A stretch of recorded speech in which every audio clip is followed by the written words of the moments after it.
बिस्मिल्लाहिर्रहमानिर्रहीम बिस्मिल्लाहिर्रहमानिर्रहीम। इमाम सज्जाद अलैहिस्सलाम मौला फरमाते हैं कि वो गुनाह जो हमारी दुआओं की कबूलियत में रुकावट का बाइस बनते हैं, उनमें सबसे पहला है बदनीयती। नीयत का बद होना। गुनाह वो है जो हमारी दुआओं की कबूलियत में रुकावट बनता है। नंबर 2, अंदर से खोटा शख्स।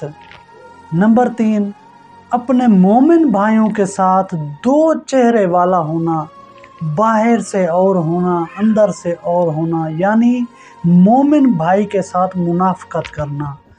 इस शख्स की भी दुआ कबूल नहीं होती।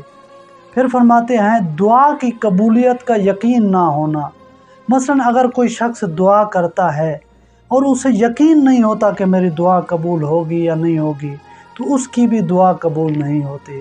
फिर आगे फरमाते हैं बग़ैर किसी वजह के वाजिब नमाज़ों की अदायगी में इतनी देर करना कि वो क़ज़ा हो जाए। जो शख्स भी नमाज की क़ज़ा करता है या देर करता है उसमें, तो उसकी भी दुआ कबूल नहीं होती।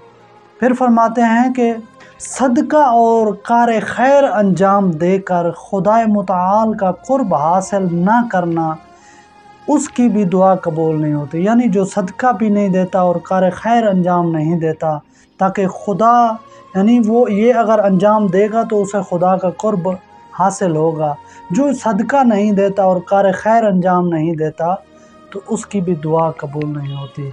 आखिरी वो फरमाते हैं कि गंदी ज़बान और घटिया गुफ्तगू करने वाला, यानी ज़बान से गालियां देने वाला और दूसरों के बारे में घटिया गुफ्तगू करने वाला, उसकी भी अल्लाह दुआ कबूल नहीं करता।